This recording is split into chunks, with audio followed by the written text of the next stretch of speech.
Assalamualaikum warahmatullahi wabarakatuh. Alhamdulillah, selalu kita memuji Allah Subhanahu wa taala. Karena memang dengan memujinya maka segala nikmat yang diberikan kepada kita akan ditambah atau minimal dipertahankan. Juga kita panjatkan salam hormat kita kepada manusia yang telah membawa kepada kita syariat Allah, sehingga kita tahu mana halal, mana haram. Kita jadi tahu mana yang diinginkan dan diperintahkan serta dilarang oleh Sang Pencipta Allah. Dan juga kita diperintahkan oleh Sang Pencipta untuk mengucapkan salam hormat kepada manusia terbaik ini. Maka sangat wajar kalau kita selalu membacakan salawat dan taslim kepada Nabi besar Muhammad sallallahu alaihi wasallam. Seperti biasa, kita melanjutkan bahasan dosa-dosa besar dan semoga Allah Subhanahu wa taala berkahi. Dosa besar ke-26. Setelah membahas pada pertemuan yang lalu 25 masalah bunuh diri. Dan sekarang kita masuk kepada hakim yang jahat. Tentu di sini hakim punya dua makna. Bisa hakim yang dimaksud adalah pemerintah, pemimpin. Nah, dalam bahasa Arab dikatakan hakim juga adalah raja, khalifah. Kalau kita presiden. Pemimpin yang zalim ini atau yang jahat kena masuk dalam hukuman yang sedang dibahas. Juga masuk di dalamnya sub bahasannya adalah hakim di pengadilan. Masuk dalamnya tentu jaksa, segala yang berhubungan dengan masalah kehakiman dan pengadilan ini.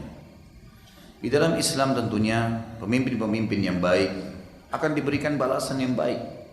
Bahkan pemimpin yang baik ini akan maksimal mendapatkan pahala kalau dia memaksimalkan juga peluang-peluang yang telah Allah Azza wa Jalla mudahkan. Banyaknya anggaran pemerintahan dia bisa gunakan untuk positif seperti jalan, fasilitas umum lah, menggratiskan obat-obatan misalnya pengobatan atau apa saja, penentasan kemiskinan, program-program yang bisa dijalankan, maka ini sangat bermanfaat buat dia. Karena walaupun bukan harta dia pribadi, memang itu tugasnya. Dan dengan meng-ACC, kalau kita sekarang cuma tanda tangan, kemudian menginstruksikan, dia tidak perlu capek-capek ke lapangan pun. Yang penting bangun masjid di sana, rumah anak yatim di sana, sekolah ini dimakmurkan, sebarin buku ini, tangkap orang-orang yang berbuat kesalahan seperti ini misalnya. Instruksi saja sudah cukup dia panen pahala. Jadi besar sekali. Memang pemimpin dalam Islam memiliki banyak sekali manfaat. Pertama buat dia pribadi, dia akan dapat manfaat-manfaat pahala yang besar dan tidak butuh upaya, energi atau biaya yang besar dari dia pribadi. Dari sisi yang lain, dia juga dijanjikan pahala-pahala yang besar. Imam yang adil atau pemimpin atau hakim yang adil akan diberikan naungan Allah pada hari kiamat. Tidak ada naungan kecuali naungan Allah. Imam yang adil itu akan bersama dengan nabi-nabi, dengan Nabi Muhammad SAW pada hari kiamat karena keadilannya, dan beragam macam janji-janji Allah yang juga sudah pernah panjang lebar kita jelaskan. Tapi sebaliknya, kapan dia salah, kapan dia keliru, maka dia akan mempertanggungjawabkan terhadap semua orang yang memiliki hak terhadap dia. Umar bin Abdul Aziz rahimahullah, seorang ulama tabi'in masyhur dan juga menjadi khalifah Umawi yang berkuasa cuma 2 tahun saja. Hari pertama dia menjadi khalifah, siang hari, habis khutbah, habis sholat duhur, dia ingin tidur sampai asar. Datang anak kandungnya yang sudah dididik sama dia dengan keimanan lalu mengetuk pintu. Kata penjaga pintu, mau kemana kamu nak? Dia bilang, saya mau ketemu ayah saya. Ayah kamu baru istirahat, semalam suntuk nggak tidur, ngurus kematian khalifah sebelumnya, kemudian hari ini menyampaikan pidatonya di masjid dan banyak tamu, capek ayah kamu, berikan kesempatan istirahat. Dia bilang, tidak demi Allah. Kata anaknya, ada sesuatu yang penting yang saya harus bahasakan. Dilapor kepada Umar bin Aziz, dikasih masuklah si anak ini. Begitu masuk, ayahnya menyambut, mengatakan, kenapa nak? Ada sesuatu yang penting? Kata anaknya, iya ayah, ada yang sangat penting, lebih penting daripada anda tidur. Kata Umar bin Aziz, apa itu? Ada sesuatu yang kamu sampaikan, masalah musuh menyerang kaum muslimin, atau ada orang yang berbuat kezaliman, atau ada orang berbuat kesalahan-kesalahan yang besar. Kata dia, iya, ada lebih besar daripada itu, yaitu orang-orang yang si anak mengatakan kepada Umar bin Abdul Aziz, ada yang lebih penting daripada anda istirahat.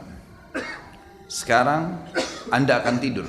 Kata anaknya, bagaimana kalau anda meninggal? Sekarang wahai Amir Mukminin, tidak dipanggil lagi ayah, kena raja. Sekarang kalau anda tidur lalu anda meninggal, sementara amanah menjadi pemimpin sudah di pundak Anda. Kalau seandainya di masa detik-detik Anda hidup tadi, saat-saat Anda hidup menjadi khalifah ini walaupun cuma beberapa saat saja, dan sebenarnya pada saat itu di masa pemerintahan itu ada orang yang terzalimi dari khalifah yang dulu, atau memang di depan mata Anda atau di sekitar Anda, lalu Anda belum sempat menyelesaikannya dan alasan depan Allah tidur, maka akan ada pertanggungjawaban pada hari kiamat. Maka bangunlah wahai Amir Mu'minin, selesaikan perkara kaum muslimin. Pada saat itu juga Amir Mu'minin Umar bin Abdul Aziz rahimahullah mengatakan, jazakallahu khairan, kau telah membangunkan aku nak dari tidurku, hilang semua ngantukku. Lalu dia mengecup kening anaknya lalu mengatakan, alhamdulillah telah memberikan dari keturunanku anak saleh seperti kamu. Lalu kemudian pada saat itu juga siang bolong, lagi capek luar biasa, dia menyuruh mengiklankan kalau seluruh orang yang kena kezaliman datang, punya hak. Tiap hari Umar bin Abdul Aziz bersama dengan orang-orang miskin, duduknya di majelisnya selalu orang yang susah, orang yang butuh makanan, orang yang butuh sumbangan. Tiap hari dia sibuk hanya itu saja, tidak pernah duduk dengan orang-orang kaya secara khusus. Selalu hidupnya diisi dengan kebaikan-kebaikan. Hakim yang sangat luar biasa, memang tahu kalau itu tanggung jawab. Pepatah bahasa Arab teman-teman memberikan definisi kepada kita tentang pemimpin. Pemimpin itu adalah khadimul kaum. Khadimul kaum adalah pembantunya masyarakat, gitu. Itu definisi pemimpin. Dia harus jadi pembantu, bukan dia yang dibantu. Dalam arti kata di sini dia harus bisa membantu masyarakat keluar dari permasalahan-permasalahan mereka. Dia boleh pakai fasilitas, nggak dilarang, ada rumah, ada kendaraan, tetapi dia tidak boleh melupakan ya apapun yang dibutuhkan oleh masyarakat. Tidak boleh semestinya, idealnya, tidak boleh seorang pemimpin jalan, diberi jalan, sementara orang lain macet. Semestinya tidak boleh. Dia harus berhenti menyelesaikan macet itu, perintahkan titakan supaya tidak ada lagi, kemudian baru dia jalan. Kalau tidak, pasti akan ada tanggung jawab hari kiamat. Gimana caranya dia sampai ke tempat tujuan sementara orang yang setengah mati ya nunggu di situ dan juga sudah membayar pajak setiap bulannya dari segala macam hal, mobilnya, pakaiannya, rumahnya dan seterusnya. Ini semua hal-hal yang berbahaya. Kapan dia berbuat keadilan dan kebaikan, dia akan menggapai pahala yang sangat besar. Kapan dia salah, maka dia akan jadi bumerang yang sangat menyakitkan bagi dia. Dan banyak hal hadis berhubungan dengan masalah itu tentunya. Di antara hal yang harus dipertanggungjawabkan oleh hakim atau pemimpin di sini adalah menerapkan hukmullah. Ini salah satu harus yang diterapkan oleh pemimpin. Kalau dia punya wewenang, maka dia tidak boleh nutup mata dengan masalah ini. Ini akan ada pertanggungjawaban berat pada hari kiamat. Imam Az-Zahabi mengangkat surah Al-Maidah ayat 44 berhubungan dengan masalah itu. A'udzu billahi minasyaitonir rajim, wa man lam yahkum bima anzalallahu fa ulaika humul kafirun. Tentu ada 3 ayat ya. Fa ulaika humul zalimun, fa ulaika humul fasiqun. Ada 3 ayat semuanya mengatakan sama di surah Al-Maidah, cuma beda-beda 2-3 ayat saja satu sama yang lain. Barang siapa yang tidak memutuskan menurut apa yang diturunkan Allah, maka mereka itu adalah orang-orang yang kafir, zalim atau fasik. Jadi ada ancaman, ada larangan di sini. Tidak boleh mereka membiarkan, harus. Kalau sekarang pemimpin kita sudah menjalankan sebagian, seperti misalnya membiarkan masjid ditakmir, ada dukungan pemerintah untuk puasa Ramadan, rukun Islam dijalankan, haji, ada pernikahan, ada waris, ada hal-hal dijalankan. Tapi tidak boleh memilah antara ini dengan hukum-hukum yang lain. Hukum-hukum yang lain ada hudud, kayak hukuman yang tegas bagi pencuri dipotong tangannya, itu harus berusaha semaksimal mungkin diterapkan sehingga memang hukum Allah ini secara keseluruhan diambil. Karena kalau tidak ancamannya 3 tadi. Minimal fasik, muslim tapi dianggap berdosa besar, atau zalim, ini juga dosa besar, atau dianggap kafir. Dalam ayat Al-Quran surah Al-Maidah 44 tentunya. Tentu kita tidak mengatakan pemerintahan kita kafir, jangan disalahfahami lagi. Pemerintah kita pemerintah Islam, muslim. Orangnya muslim, mayoritas penduduknya muslim, mayoritas hukum-hukum Islam sudah diterapkan, ada hal yang kurang ya, yang ditinggalkan yang semestinya menjadi tanggung jawab. Garis bawahi kalimat itu ya. Karena saya lihat sekarang ini macam-macam dipelintir, suka. Saya nggak tahu ini hobinya melintir-melintir kata-kata kenapa ini. Gitu. Ada sedikit saya ucapin statement apa, saya sudah kaget tiba-tiba sudah ada lagi informasi kalau si fulan mengatakan begini, si fulan mengatakan begini, suka dipelintir. Allahu alam tujuannya apa nih gitu. Semestinya harus difahami teman-teman sekalian dan bijaksana dalam mengambil sebuah hukum dan jangan dipotong-potong. Hakim yang dititik beratkan pada bahasan kita sebenarnya adalah bukan hakim pemerintahan. Walaupun tadi makna hakim saya sudah jelaskan, masuk diantara pemerintahan. Karena ada bahasan sendiri, dosa besar pemimpin yang zalim. Ada sendiri. Kita sekarang bicara tentang hakim yang dijelaskan lebih khusus lagi, yaitu hakim pengadilan. Hakim pengadilan, maksud dalamnya adalah jaksa. Ini juga sama, harus menerapkan hukum-hukum Allah. Keadilan, hakim itu dalam Islam harus betul-betul orang alim yang faham tentang hukum-hukum Allah, memahami tentang kasus-kasus masalah masyarakat, gitu kan, yang harusnya memang ya dipecahkan dengan bijaksana. Contoh, pernah ada salah satu khalifah Umawi, dia ingin memilih dari dua orang ulama tabi'in agar menjadi hakim. Satu Iyas Al-Muzani, yang satu ini saya lupa namanya, kalau tidak salah namanya Muhammad. Iyas dan Muhammad ini dua orang ulama tabi'in yang masyhur sekali dengan ilmunya. Maka khalifah memanggil lalu mengatakan, salah satu dari kalian harus menjadi hakim di Baghdad, di Irak. Nggak bisa enggak. Maka dua-duanya ini saling mendukung saudaranya. Si Muhammad bilang, ya Amir Mu'minin, dukunglah Iyas, karena Iyas ini lebih cerdas daripada saya, lebih tahu hukum, gitu kan, lebih faham dia. Maka kata Iyas tahu nih, dia akan ditunjuk menjadi hakim. Lihat bagaimana para ulama-ulama kita menolak jabatan ini karena takut terjerumus dalam dosa nantinya. Maka Iyas mengatakan, ya Amir Mu'minin, kalau anda mau mengetahui siapa di antara saya dan Muhammad ini yang lebih alim, jangan tanya dia, jangan tanya saya. Karena pasti kami saling menuduh nih. Saya saling mengatakan ini lebih pintar dan lebih pintar. Tapi anda tahu, di Irak ini ada ulama-ulama besar yang bisa jadi rujukan. Seperti Hasan Basri, Sa'id ibn Musayyab, gitu kan. Ada beberapa ulama. Tanya kepada mereka tentang siapa saya, siapa si Muhammad. Rupanya si Iyas ini tidak terlalu dekat dengan Hasan Basri dan tidak juga dekat dengan si Sa'id bin Musayyib. Yang dekat justru si Muhammad nih. Muhammad ini dalam kisah ini dikatakan tahu kalau si Iyas mau jurumuskan dia, mau jadikan dia sebagai hakim. Dia bilang, ya Amir Mu'minin, enggak usah tanya orang-orang itu. Terus kata Amir Mu'minin, terus gimana caranya? Dia bilang, demi Allah, Iyas lebih pintar dari saya. Kata si Muhammad, karena dia nggak mau jadi hakim. Padahal hakim waktu itu teman-teman sekalian, gajinya lebih tinggi daripada khalifah. Dia bisa menghakimi khalifah bahkan, bukan cuma manusia biasa. Dia diberikan fasilitas tempat tinggal, diberikan kereta kencana, mobil mewah kalau kita sekarang. Enak jabatannya. Orang kalau sekarang memperebutkan itu. Tapi ini dua orang ini nolak, tahu ini bahaya nih. Ini bisa neraka depannya, salah hukum, masalah. Maka kata si Muhammad, ya Amir Mu'minin, tidak usah tanya Hasan Basri, tanya Sa'id bin Musayyib. Demi Allah, saya bersumpah dengan Allah, Iyas lebih pintar dari saya. Pilih dia saja, gitu kan. Ya Amir Mu'minin, kalau seandainya anda percaya sama sumpah saya sebagai muslim, maka anda tidak boleh nolak, harus dia jadikan sebagai hakim. Tapi kalau anda menganggap saya bohong dengan dusta, saya dusta dengan sumpah saya tidak layak jadi hakim. Paham? Belum connect? Harus cerdas seperti mereka ini. Ini sayap kiri, paham nggak? Nggak ada suara, ngangguk-ngangguk aja. Oke lah. Si Muhammad bilang begitu tadi, ya Amir Mu'minin, demi Allah Iyas lebih pintar dari saya, gitu kan?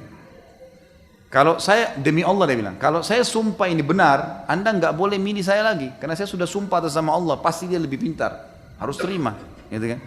Kalau saya dusta dengan sumpah saya, berarti saya tidak layak jadi hakim, karena saya pembohong, gitu. Iyas tahu nih, dia akan dijadikan hakim sekarang. Gimana caranya mengelak nih? Kata Iyas, si Amir Mu'minin, si Muhammad ini, demi Allah dia hanya lari dari hakim. Dia lari dari hukum nih. Dia sengaja lempar itu supaya saya yang ditunjuk jadi hakim. Dan saya tahu dia tidak mau jadi hakim. Ya Amir Mu'minin, dia tadi bersumpah itu, saya yakin dia sengaja supaya menjebak saya jadi hakim. Sebentar, keluar dari sini dia bayar kafaranya 3 hari puasa. Kata Iyas, ini sebentar dia keluar, sumpahnya dibayar kafaranya, 3 hari puasa selesai. Maka kata Amir Mu'minin, waktu itu lihat nih perdialog dua orang. Kata Amir Mu'minin, Iyas, kau jadi hakim sekarang. Loh kenapa saya Mukminin? Tidak ada orang yang bisa menebak seperti kau tadi, kalau sumpah ini bisa dibayar. Kecuali orang yang paling layak jadi hakim. Kau bisa pecahin masalah gitu. Akhirnya Iyas jadi hakim gitu. Tentu Iyas Al-Muzani rahimahullah seorang yang sangat cerdas memang, dari kecil terkenal cerdasnya gitu ya. Dan memang jadi hakim sudah berapa tahun. Waktu dia masih kecil, ada orang-orang Yahudi, tempatnya dia belajar matematika. Orang Yahudi belajar matematika, hisab gitu kan, hitung-hitungan. Iyas ini masih kecil, masih 7 tahun, belajar sama orang Yahudi. Orang-orang Yahudi lagi bicara, itu orang-orang Islam itu katanya nanti kalau orang masuk surga nggak ada buang air besar, nggak ada buang air kecil. Tapi katanya ada makanan, gitu kan. Kok bisa gitu? Mestinya kan harus keluar kotoran kayak di dunia, karena di dalam Taurat rupanya tidak ada itu. Kata Iyas begini, hai guru, bisa saya bicara sebentar? 7 tahun umurnya, memang cerdas sekali orangnya. Maka kata orang Yahudi itu, ya silakan. Dia nggak sangka ini anak 7 tahun bisa ngomong.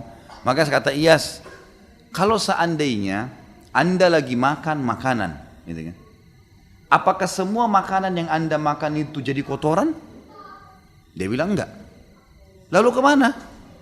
Kata gurunya, jadi energi. Sisanya yang tidak dibutuhkan tubuh jadi kotoran. Kata Iyas, lalu kenapa Anda pungkiri kalau di akhirat nanti bisa saja semuanya jadi energi? Tidak harus jadi kotoran. Itulah keyakinan kami orang Islam. Balik ini orang Yahudi sama Yahudi mengatakan, ini semoga Allah matikan nih anak. Loh iya, maksudnya ada orang Islam yang begini cerdas, semoga Allah matikan nih anak. Sampai begitu bahasanya. Tapi memang dia sangat cerdas, luar biasa orang ini. Yang jelas dia menjadi hakim dan memang dia sangat cerdas dan sangat jeli sekali. Ada beberapa kasus yang diangkat atau yang dibahas dalam Iyas Al-Muzani rahimahullah, orang yang luar biasa. Pernah ada 2 orang lagi bertengkar nih, ribut. Rupanya pernah utang-utangan, si A sama si B pernah utang. Si A utang sama si B. Sepakat ketemu di satu pohon, kemudian dikasihlah uang itu. Berjalan waktu, rupanya si A ini nggak ngakuin, nggak ada tulisan. Gimana caranya? Sampai ke pengadilan. Hai hakim Iyas, bagaimana jalan keluarnya nih? Gitu. Kata Iyas, mana dalilmu, mana hujjahmu? Disampaikan kepada orang yang menuduh ini, yang menggugat, yang punya uang. Dia bilang, ini teman saya kenal. Di bawah pohon kami janjian. Dan saya kasih dibungkus warna biru, duitnya ada. Kata Iyas, itu saja ya? Ada saksi? Nggak ada. Ada tertulis? Nggak ada. Tanya kepada si A, yang benar nggak yang dia bilang? Nggak benar. Mana buktinya? Saya nggak pernah kenal orang ini, saya nggak pernah ambil duit dari dia. Tapi Iyas ini, Allah Subhanahu Wa Taala berikan dia feeling, dia merasa memang si B benar nih. Dari performanya, dari orang ngomong ini dia bisa tangkap. Biasanya hakim memang jeli dengan itu. Teman-teman yang belajar sekolah pengacara, notaris, biasa memang ada kejelian-kejelian dalam menghadapi masalah-masalah seperti ini. Ringkas cerita, kata Iyas, baiklah. Kalau begitu, dia bilang sama si B, kamu sekarang kembali ke pohon yang dulu kau pinjamkan uang, yang kamu sangka itu. Kesana, kemudian coba kau ingat-ingat sambil berdoa sama Allah. Siapa tahu memang kau ingat bukan orang ini yang kamu kasih. Enggak hakim, dia saya kasih. Sudahlah, ikutin saya, pergi aja. Pergilah si B ini, kembali ke sana, kita ke bawah pohon itu. Lalu Iyas ini mengatakan, kamu tunggu aja di sini sampai dia balik ya. Lalu Iyas sengaja menyibukkan diri dengan kasus-kasus yang lain. Rupanya si A ini duduk di kursi sampai dia merasa aman. Ya rupanya si Iyas ini sibuk, si fulan dipecahin masalahnya gitu. Waktu Iyas lihat dia sudah sangat nyaman duduk, Iyas tiba-tiba balik bertanya kepada orang itu mengatakan, hai fulan si A, temanmu sudah sampai belum di pohon sana? Dia bilang belum. yang tadi punya masalah ini, dia bilang belum. Kata Iyas, semoga Allah bunuh kau. Katalah Allah, berarti kau benar tahu kalau itu pohon itu ada, gitu kan? Jadi tadi dibuat dia aman dulu, baru tiba-tiba Iyas bertanya, temanmu kira-kira sudah sampai belum? Gitu. Dia bilang belum. Gitu. Ini kayaknya yang lain tidak ngerti ceritanya. Makanya harus belajar cerdas tuh. Yang jelas banyak kasus-kasus seperti itu. Tapi mereka sangat hati-hati. Pernah satu kasus yang lain adalah Ada dua orang, zaman dulu kalau musim dingin, mereka masuk ke sebuah tempat namanya hammamat. Ini seperti tempat permandian umum. Orang berendam di air panas, laki-laki sama laki-laki biasanya. Itu umum dipakai laki-laki. Ada satu orang rupanya dia pakai jubah, bantal dingin baru, warnanya merah, digantung sama dia. Ada orang datang, yang lain lagi satu, pakai jubah warna hijau sudah tua, mandi sama-sama berendam. Rupanya yang pakai mantel hijau ini pencuri. Waktu dia lihat mantel bagus di sebelahnya, mahal, gitu kan? Ini dari bludru, maka kemudian dia pun mengatakan, dia pun keluar dari tempat mandi itu, berendam itu sebelum orang ini bangun, kemudian dia langsung ngambil jubah warna hijau, warna merah, kemudian dia pergi. Yang punya jubah hijau ini lihat, yang punya jubah merah lihat, ini jubah saya diambil, kemudian dia keluar, dia pakai jubahnya dia, karena dia tahu orang ini yang ambil tadi. Ngerti gak ini? Jangan saya cerita terus gak ngerti. Jangan biarin saya cerita panjang lebar baru gak ngerti. Ngangguk-ngangguk saja.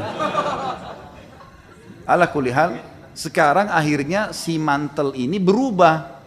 Yang pemilik merah tadi, yang punya merah, yang baru ini, akhirnya dia terpaksa pakai jubah yang warna hijau. Karena jubah merahnya dibawa lari sama orang itu. Dia keluar gak mungkin kedinginan. Dipakailah jubah yang tua, yang hijau ini. Yang mencuri tadi sudah pakai jubah merah, sudah lari. Dikejarlah sama dia. Ringkas cerita, lewat tidak sengaja di depan pengadilan. Lalu si yang punya jubah hijau teriak, ini fulan mencuri mantel saya. Gitu. Ada beberapa, kalau kita sekarang polisi, aparat keamanan, khilafah yang menjaga depan pengadilan, tangkap dulu. Tangkap, ini orang ini jubah saya. Gitu. Kok bisa? Ini yang pakai jubah merah bilang, enggak ini jubah saya, ini sama saya. Loh tadi kan kamu sama saya masuk ke kamar mandi, untuk berendam. Enggak, mungkirin. Pokoknya sudah ini niatnya mencuri. Baiklah, masuk pengadilan. Sama Iyas dihadapin nih. Apa masalah? Nih jubah, inilah ceritanya seperti ini. Bagaimana pendapat kau nih yang pakai jubah merah nih, si pencuri? Ini jubah saya pakai, jelas-jelas punya saya. Dari mana ini orang ngaku gitu? Memang dasarnya mau mencuri. Gitu. Kata Iyas kepada yang satu, apa alasanmu? Dia bilang enggak ada. Ini memang baru saya beli. Tapi buktinya sekarang kok pakai warna hijau nih? Loh, saya pakai tadi karena kalau saya nggak pakai saya kedinginan untuk ngejar dia. Apa alasan? Ada saksi? Nggak ada. Ada bukti? Nggak ada. Gimana jalan keluarnya nih mecahin? Coba kalau antum di posisi ini gimana mecahin? Hah? Apalagi habis capek kerja seharian gini nggak encer sudah otaknya. Iyas rahimahullah punya ide gitu. Maka rupanya dia tanya kepada orang yang punya jubah merah, jubah ini kenapa kau beli? Bilang saya suka sekali. Harganya berapa? Harganya 200 dirham, mahal sekali jubah ini. Kau sayang sama jubah ini? Sayang. Baiklah, itu saja pertanyaan saya. Ditanya yang satu nih, yang sudah lagi pakai jubah merah, berapa kau beli jubah ini? 200 dirham, ikutin situ. Karena dia tidak tahu harganya kan gitu. Kau sayang jubah ini? Sayang jubah. Baiklah kalau gitu. Sekarang untuk membuktikan, saya akan ambil sebuah alat, diambil seperti alat tapi dari besi itu untuk hancurin benda biasanya, bukan pedang juga, tapi ada seperti sisir kalau kita sekarang tapi tajam-tajam gitu ya. Itu untuk menghancurin daging, hancurin apa gitu. Lalu kata Iyas, panggil salah satu petugas di pengadilan, ambil tuh jubah merah, keluarin sekarang, taruh di depan saya. Ini jubah sekarang, saya akan hancurin. Karena kalian berebut, tidak tahu siapa yang punya, maka saya akan hancurin nih. Diambillah sama dia, sisir tersebut tadi yang tajam ini, kalau ditarik ini sobek semua nih. Rusak ini bludur gitu kan. Tiba-tiba yang punya jubah, yang memang punya jubah yang tadi yang betul-betul beli itu, mengatakan sudah, hakim, nggak usah, kasih aja dia deh. Daripada hancur gitu kan. Sementara yang satu ini bilang, ya udah silahkan, hancurin aja. Udah ketahuan belum? Sudah mulai cerdas malam ini. Bagus. Akhirnya kata hakim, kamu mencuri. Ini betul jubahnya si B, kasih si B. Loh kok bisa si A-nya mungkir? Nggak mungkin. Kalau kau punya kok nggak bakal mau hancurin. Ini mau hancurin, ini dia mau hancurin aja karena bukan punya dia nggak rugi kan itu. Tapi ini bilang sudah nggak usah daripada hancurin, sayang, kasih aja dia sudah, biarin dipakai. Seperti itulah. Dan cukup banyak kasus-kasus dalam pengadilan Islam yang unik sekali. yang luar biasa bagaimana mereka melakukan. Ada contoh yang lain dari hakim-hakim muslim yang adil, diantaranya Shuraih Al-Qadi. Shuraih ini 60 tahun jadi hakim. Jadi dia dari zaman Umar bin Khattab sampai zaman Yazid. Jadi Umar bin Khattab, Utsman bin Affan, Ali bin Abi Thalib, Muawiyah bin Abi Sufyan, Yazid bin Abi Sufyan. 5 khalifah dia jadi hakim, nggak pernah diganti. 60 tahun nih, luar biasa. Awal kisahnya adalah Umar bin Khattab pernah beli kuda dari seseorang di Madinah. Beli kuda. Kuda ini lewat, lalu kemudian Umar bin Khattab lihat bagus nih, negosiasi. Umar itu tuh khalifah ya. Ini yang jual kuda masyarakat biasa. Lalu kata Umar, saya mau beli kuda kamu, berapa? Sekian. Baiklah, nego-nego, Umar cek, bagus kudanya, dibayar sama dia. Begitu Umar jalan, baru Umar jalan beberapa langkah, kudanya pincang. Kuda yang baru dibeli Umar ini, tiba-tiba pincang. Allahu alam apa sebabnya gitu kan. Maka yang terjadi, Umar turun, panggil, hai fulan, sini. Panggil, kenapa? Ambil kembali kudamu, pincang nih. Kata dia, Amir Mu'minin, saya serahkan kepada anda dalam keadaan sehat. Tapi ini baru berapa langkah? Coba antum bayangin, antum beli kendaraan, itu kan, baru keluar showroom udah nggak bisa starter. Kira-kira diapain? Kembaliin. Kalau anda punya showroom nggak mau anda terima tuh. Antum sudah keluar, gitu kan? Kan ribut ya, jadi masalah. Gimana pecahin di masalah? Hakim-hakim Islam luar biasa mereka pecahin masalah-masalah gitu. Maka kata Shuraih kebetulan lewat nih, belum jadi hakim waktu itu. Dia terkenal dengan kesolehannya, memang orang sering musyawarah, diskusi. Lalu kemudian kata Umar bin Khattab, baiklah kalau gitu. Kita berhukum, cari orang, siapa yang bisa kita jadikan sebagai hakim. Lewat Shuraih, orang itu bilang, Shuraih Amir Mu'minin. Kata Umar, oh Shuraih baiklah. Sini Shuraih, datang Shuraih. Hai Shuraih, ada kasus masalah begini, pecahkan di antara kami. Ini bayangkan keadilan Islam ya, Umar waktu itu raja, ini masyarakat biasa. Bisa diambil, dikembaliin secara paksa kalau kayak sekarang, ini enggak. Umar yang bilang, kita berhukum, cari hakim. Maka Shuraih mengatakan, iya ada apa? Kata Umar, saya tadi cek beli kuda ini, kemudian saya sudah cocok, saya bayar uangnya, begitu jalan berapa langkah pincang. Saya mau kembaliin. Langsung kata Shuraih, tanya orang itu, apa alasan kamu sekarang? Setelah dengar Amir Mu'minin mau kembalikan, dia bilang, saya sudah jelas waktu itu Amir Mu'minin cek semua. Memang Umar bin Khattab cek semua, bahkan sempat dijalankan. Tidak pincang, juga yang kuda ini juga demi Allah nggak pincang waktu tadi. Allahu alam kenapa sekarang jadi pincang ini. Tapi yang jelas, saya tidak jual dalam keadaan cacat. Dan Amir Mu'minin sudah cek, saya sudah terima uang, transaksi sudah putus. Kan memang dalam Islam kalau sudah putus transaksi, itu nggak boleh lagi ada tukar menukar, kecuali ada akadnya. Nggak boleh memang, ini harus difahamin ya. Makanya kata Nabi SAW, 2 orang transaksi dalam khiyar itu bisa lanjutin, bisa batalin. Selama mereka belum terpisah. Kecuali kalau antum punya akad khusus. Ini saya bawa ke rumah ya. Kalau ada sesuatu yang sobek saya tukar. Dia bilang iya, itu akad lain. Tapi kalau nggak ada nggak boleh nih. Antum tiba-tiba kembaliin barangnya orang nggak bisa. Dari mana ditahu tuh kalau sudah masih asli atau palsu? Dari mana ini? Dari mana tuh banyak lah. Yang jelasin cerita kata Shuraih, ya Amir Mu'minin, saya punya solusi. Kembalikan kuda ini kepada orangnya seperti anda beli, utuh, nggak pincang, atau ambil kuda itu. Nggak ada yang lain. Maka Amir Mu'minin Umar langsung berpikir, ini orang cerdas nih. Mulai sekarang kau jadi hakim, pergi ke Irak, bertugas. Tunjuk jadi hakim langsung. Mulai semenjak itu Shuraih jadi hakim. Itu dia hakim. Tapi memang memilih hakim itu bukan sembarangan. Harus orang yang cerdas, tahu gitu kan. Masalah-masalah yang dihadapi ini bukan masalah rumit. Ada manusia-manusia yang sudah mengalahkan syaitan dipimpin sama dia. Gitu kan? Sengaja buat rekayasa keadaan yang luar biasa gitu. Luar biasa yang tidak masuk di akal. Ala kulli hal. Hakim ini harus betul-betul bijaksana. Kalau dia adil, dia benar, maka dia akan dapat pahala.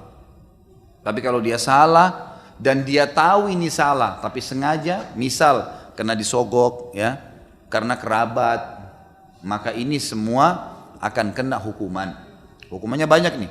Dosa sama Allah, dosa sama manusia, gitu kan. Saya akan bacakan lanjutannya. Allah Subhanahu wa taala menyuruh berhukum dengan hukum Allah, di antaranya dalam surah Al-Maidah ayat 50. Maksudnya dengan adil, kan gitu. Tidak boleh ada negosiasi di sini antara hakim sama orang. Memang yang salah-salah benar-benar, siapapun itu. A'udzubillahi minasyaitonirrajim. Afa hukmal jahiliyati yabghun? Apakah hukum jahiliyah yang mereka kehendaki? Sementara Allah sudah turunkan hukum. Juga di dalam surah Al-Baqarah 159. A'udzubillahi minasyaitonirrajim. Innal ladzina yaktumuna ma anzalna minal bayyinati wal huda min ba'di ma bayyanahu lin-nasi fil kitab. Min ba'di ma bayyanahu lin-nasi fil kitab ulaika yal'anuhumullahu wa yal'anuhumul la'inun. Sesungguhnya orang-orang yang menyembunyikan sesuatu yang telah kami turunkan berupa keterangan-keterangan yang jelas dan petunjuk setelah kami menerangkannya kepada manusia dalam Alkitab atau Al-Quran, mereka itu akan dilaknat oleh Allah dan dilaknat pula oleh semua makhluk yang dapat melaknatinya. Artinya hakim-hakim ini yang berhukum jelas-jelas dia tahu orang ini zalim, salah, dimenangkan, maka pasti akan dilaknat. Laknat berarti diangkat berkah hidupnya. Dosa besar, dosa kepada Allah, dosa juga kepada makhluk tadi. Al-Hakim meriwayatkan dalam Mustadraknya sebuah sanad.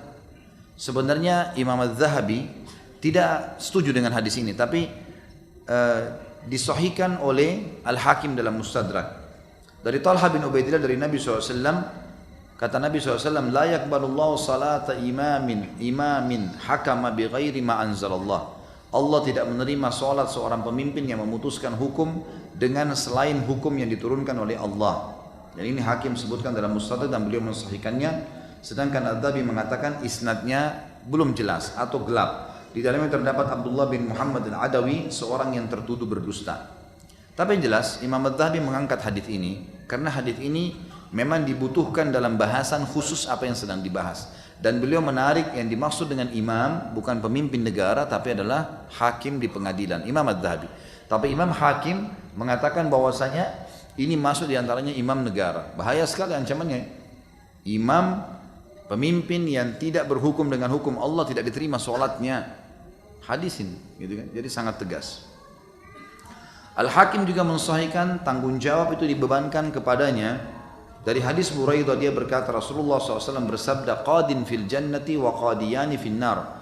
Qadin arafa al-haqqa faqadha bihi fahuwa fil jannah, wa qadin arafa al-haqqa fajara muta'ammidan fahuwa fil nar, wa qadin qadha bighairi ilmin fahuwa fil nar. Seorang hakim di surga dan dua hakim lainnya di neraka. Seorang hakim yang mengetahui yang benar, dia tahu ini kebenaran, kemudian dia memutuskan hukum yang hak tersebut, maka dia akan masuk surga gara-gara keputusan itu. Seorang hakim lainnya mengetahui yang hak, akan tetapi dia melakukan kezaliman secara sengaja dengan memutuskan hukum dan memenangkan yang tidak berhak, maka dia di neraka. Dan hakim yang ketiga adalah memutuskan hukum tanpa ilmu, tidak ngecek kasusnya, tidak mau tahu apa-apa, tiba-tiba langsung memputusin saja, maka dia juga akan masuk ke dalam api neraka. Kata Imam Az-Zahabi, saya berkata rahimahullah, jadi setiap orang yang memutuskan hukum tanpa ilmu dan tanpa dalil dari Allah dan Rasulnya sallallahu alaihi wasallam atas sesuatu yang diputuskannya itu, maka dia masuk dalam ancaman hadis tadi, akan masuk neraka. Hadis yang lain, Syarik meriwayatkan dari A'mash, dari Sa'ad ibn Ubadah, dari Ibnu Buraidah, dari ayahnya, beliau berkata, Rasulullah SAW bersabda, qadiyani fin nari wa qadin fil jannah, fama dzambul ladzi jahil, qala dzambuhu alla yakuna qadiyan hatta ya'lam. Hadis ini mirip seperti hadis yang pertama, cuma ini lebih lengkap. Ada dua hakim yang masuk neraka dan satu hakim akan masuk surga. Lalu disebutkanlah sama dengan riwayat hadis tadi ya. Hakim yang masuk surga adalah hakim yang tahu kebenaran, lalu dia memutuskan dengan keputusan yang benar, dia akan masuk surga. Dan dua hakim yang lainnya pasti akan masuk ke neraka. Yang satu yang masuk neraka adalah tahu kebenaran tapi tidak mau memberikan kebenaran, bahkan dia menangkan orang yang salah, pasti masuk neraka karena dia zalim. Yang ketiga adalah hakim yang masuk neraka juga. Dari tiga hakim ini adalah hakim yang jahil, tidak ngerti apa-apa, lalu menjadi penengah buat orang, tidak ngerti kasusnya, ya, kemudian tiba-tiba mengambil keputusan. Maka orang seperti ini akan masuk neraka. Sahabat sempat bertanya, ya Rasulullah, apa dosanya? Karena kan dia tidak tahu, kenapa harus masuk neraka? Kata Nabi SAW, dosanya justru adalah bahwa dia tidak boleh menjadi hakim sampai dia berilmu. Tidak boleh jadi hakim sampai berilmu, karena kebodohan. Kenapa harus dia mengambil keputusan sementara dia tidak mempelajari kasus-kasus yang ada? Selanjutnya hadis Nabi SAW, tentu ini semua disebutkan di footnote tentang riwayat-riwayatnya ya. Tadi itu hadis riwayat Hakim dalam Mustadrak, dalam Kitabul Ahkam, dan beliau mensahihkannya. Kemudian hadis yang selanjutnya adalah yang lebih kuat darinya, hadis Maqil bin Sinan. Dari Nabi SAW beliau berkata, "Ma min ahadin yakunu ala syai'in min umuri hadhil ummah, fala ya'dilu fihim illa kabbahu Allahu finnar." Tidak ada seseorang yang berkuasa atas sesuatu dari urusan-urusan umat ini, lalu dia tidak bersikap adil di antara mereka, melainkan pasti Allah akan menjerambakkannya ke dalam api neraka. Kata ulama hadis, hadis ini lebih umum, masuk dalamnya pemimpin pemerintahan, pemimpin hakim di pengadilan, atau masuk juga mungkin jaksa, atau pengacara, atau notaris, atau kepala sekolah, atau ketua yayasan, atau rektor kampus, siapa saja, atau mungkin ketua masjid, DKM masjid. Semua yang punya wewenang memimpin sesuatu yang berhubungan dengan kaum muslimin, lalu dia ya berbuat zalim, maka ini akan masuk ke dalam makna hadis, artinya akan dimasukkan ke dalam api neraka dalam masalah itu. Tentu kecuali kalau dia tobat ya. Cuma tobatnya ini agak rumit karena dosa itu ada yang berhubungan sama Allah seperti zina, tidak sholat. Ini kalau taubat nasuha dan dia perbaikin, Allah maafkan karena hanya hubungan sama Allah. Tapi kalau hubungan sama makhluk, misal mencuri, maka dia harus bertobat kepada Allah karena mencuri dilarang, dan juga mengembalikan haknya si makhluk tadi. Sama kasus dengan hukum. Kalau dia menghakimi orang secara salah, maka dia berdosa kepada Allah dan dia harus mengembalikan haknya orang yang sudah terzalimi. Ini rumit karena hakim ini punya masalah setiap hari menghadapi sekian banyak orang, gitu kan? Sekian banyak orang. Saya pernah lewat di sebuah pengadilan, beberapa pengadilan di Indonesia ini, sempat saya lewat karena janjian dengan seseorang pada saat itu. Tidak pernah saya temukan tempat-tempat ini kosong dari masalah. Sampai antri di setiap ruangan, kasus-kasus yang diangkat. Yang mencuri lah, yang menipu lah, yang bohong lah, yang semua ini. Subhanallah, saya berpikir, saya hubungkan dengan materi kita. Bagaimana kalau hakim-hakim ini zalim? Berapa banyak kasus per hari? Kalau dia pun ambil sogokan, berapa banyak tanggung jawab dari sogokan itu yang harus dia pertanggungjawabkan? Bagaimana kalau sudah 10 tahun, 20 tahun, dan berapa uang yang sudah diambil, dia tidak bisa prediksi. Harus dikembalikan kepada orang yang terzalimi, dan berapa tahun orang itu menderita yang terzalimi. Berapa banyak, mungkin dia terbunuh, mungkin dia sakit parah, mungkin ini rentetannya terlalu besar. Makanya hukumannya dijerambakkan ke dalam api neraka. Kemudian hadis yang lain diriwayatkan Abu Daud dalam Kitabul Aqdiyah dan juga Tirmidzi dalam Kitabul Ahkam. Diriwayatkan Uthman bin Muhammad al-Akhnasi meriwayatkan, dan juga ini seorang rawi yang saduq, yang bisa dipercaya, dari Al-Makburi, dari Abu Hurairah anhu, bahwasanya Nabi SAW bersabda, "Man ju'ila qadiyan bainan nasi fa ka'annama dhubiha bighairi sikkin." Barang siapa yang dijadikan hakim di antara manusia, maka seakan-akan sebenarnya dia telah disembelih tapi bukan dengan pisau. Bahaya sekali. Dia berada di tengah-tengah permasalahan, kapan dia tidak adil sedikit, maka akan jadi masalah berat buat dia. Ya, tentu saya sekalian ingatkan teman-teman hakim, jaksa di sini, pengacara, hati-hati teman-teman sekalian. Jangan hanya karena mau dikasih duit, kita tahu kebenaran tapi kita tidak bela. Jangan. Itu semua uang haram, tidak ada gunanya. Ingat hadis sahih. Kata Nabi SAW, "Lahmun nabata min suhtin, an-naru awla bihi." Daging, darah daging yang tumbuh di tubuh dari hal yang haram, neraka lebih pantas baginya. Berat. Akan ditutup hidup antum dengan cobaan-cobaan yang berat. Taubat segera, mumpung sekarang masih sehat, taubat kepada Allah, kembalikan hak orang lain. Kalau terganggu betul-betul, tinggalkan. Ingat, di dunia ini teman-teman, kita seperti orang yang sedang ditugaskan oleh perusahaan. Seperti misal antum ditugaskan ke Irian, pergi ke Irian berangkat 3 hari, hanya itu saja. Sabar. Mungkin makanan kurang, mungkin hotel kurang, mungkin ini, mungkin itu, tapi sabar. Nanti antum akan kembali. Kita di dunia begitu. Kita akan menuju ke akhirat. Kita akan tinggalkan dunia. Jangan ini jadi target. Percuma. Bayangin sekarang teman-teman, makanan yang paling enak yang pernah antum angan-angani. Misal ada makanan yang sangat kita favoritkan, dapat. Dan sudah berapa kali kita nikmatin makanan favorit kita itu selama kita hidup? Anggap 100 kali terulang-ulang. Misal gemar dengan makan nasi goreng, apalah mie atau apa, sudah berapa kali? Atau kita minum air dingin pada saat kita sedang haus, berapa kali itu terjadi? Pertanyaannya teman-teman, sekarang detik ini antum lagi duduk, antum masih rasakan kenikmatannya? Sudah enggak? Habis pada saat itu saja. Itulah dunia, hanya pada saat itu. Tapi semuanya ada tanggung jawab yang besar pada hari kiamat. Hati-hati teman-teman sekalian. Jangan cuma tergila-gila dengan jabatan, dengan baju yang dijahit, dengan pangkat-pangkatnya, dengan kendaraan, dengan dihormati, dibukakan pintu. Apa manfaatnya semua? Antum bisa lakukan sendiri kok, gitu kan? Kecuali kalau memang dalam keadaan benar, nggak ada masalah.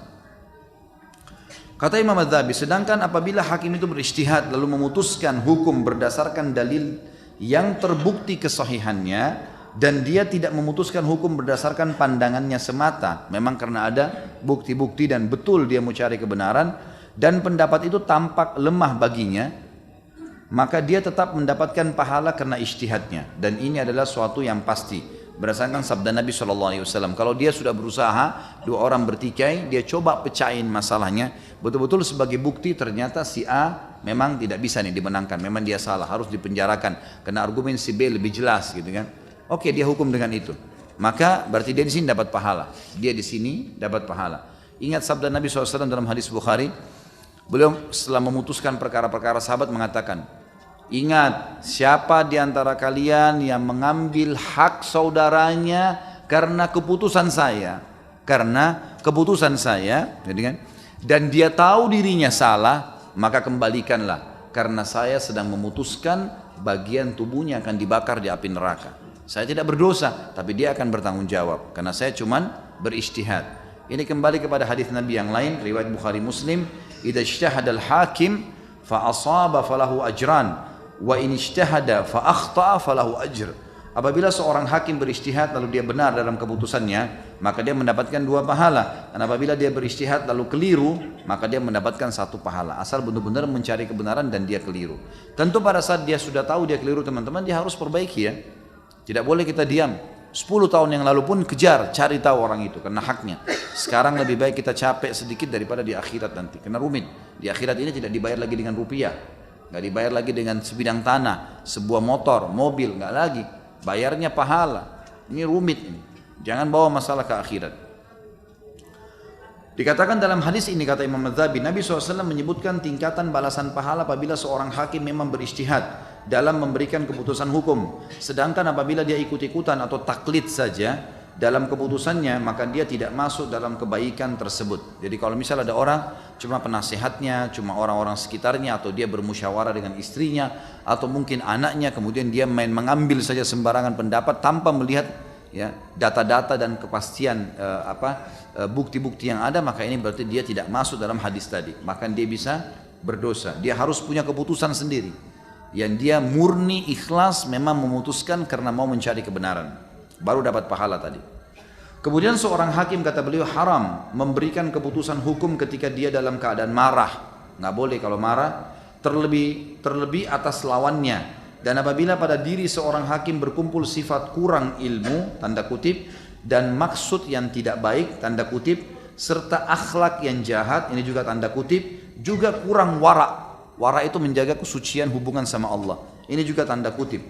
Maka kerugian itu telah sempurna pada dirinya dan wajib atasnya untuk memecat, maksudnya mengundurkan dirinya dan segera membebaskan dirinya dari neraka. Sesuai dengan hadis Nabi SAW yang disahihkan oleh Imam Tirmidzi, la'anallahu 'alal rashi wal murtashi.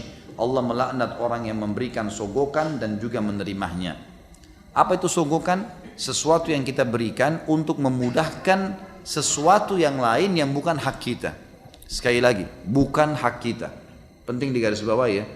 Antum misalnya, saya pernah kasih contoh, punya barang kemudian disita oleh pihak tertentu misalnya. Lalu ada syarat-syarat. Kalau itu saya kasih contoh itu hari bea cukai misalnya. Datang barang dari luar negeri, kemudian ditahan. Lalu diminta ada beberapa surat-surat, pasti kita berikan semua surat. Ternyata masih ditahan. Contoh saja. Ternyata yang setelah kita telusurin memang butuh duit saja. Lalu kita bayar, karena kalau tidak bayar tidak dikeluarin barang itu. Ini bukan sogokan, karena kita punya hak di situ ya. Sogokan itu antum memberi, sementara antum tidak punya hak di situ.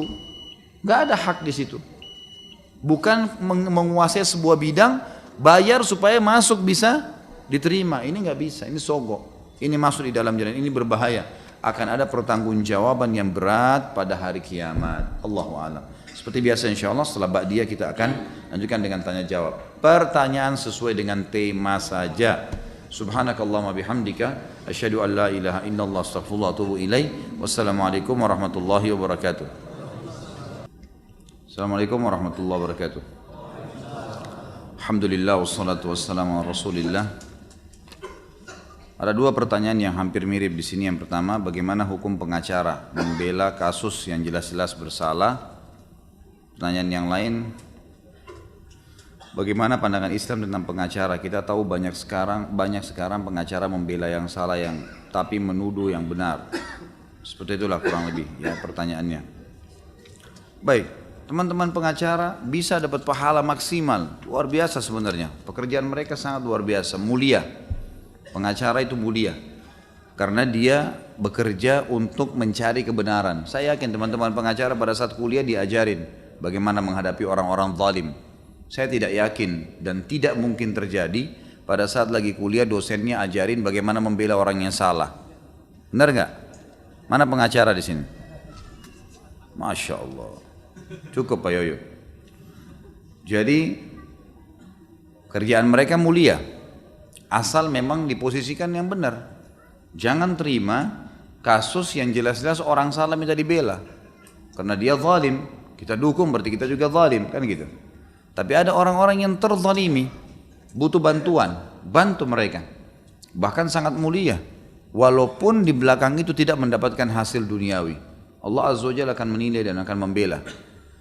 Nabi SAW pernah bersabda dalam sebuah hadis yang sahih, dulu di zaman jahiliyah, aku dipanggil untuk hilful fudul. Hilful fudul ini teman-teman, beberapa anak muda yang bersumpah atas nama Allah akan membela siapapun yang terzalimi di Mekah. Seperti itulah ya. Kalau kita mungkin sekarang kayak tim pengacara ini sebenarnya. Maka Nabi SAW masuk di situ sebelum masa kenabian. Jadi dulu orang-orang Quraisy ini suka melihat kalau ada pendatang-pendatang musim haji, orang yang gak jelas dari suku mana, dia tidak banyak, cuma berapa orang, gak ada yang bela. Maka pemimpin-pemimpinnya ini, kepala sukunya zalim. Mereka suruh budak-budaknya rampas secara paksa. Ambil secara paksa, ambil. Diambil hartanya, diambil semua, diusir dari Mekah. Seperti itu, tidak ada yang berani melawan. Maka anak-anak muda ini bentuk tim tadi ini, namanya Hilful Fudul. Kata Nabi SAW, dan Nabi termasuk di situ ya. Jadi kalau ada orang terzalimi, mereka yang datangi rumahnya si kepala suku itu, anak-anak muda ini, bawa pedang.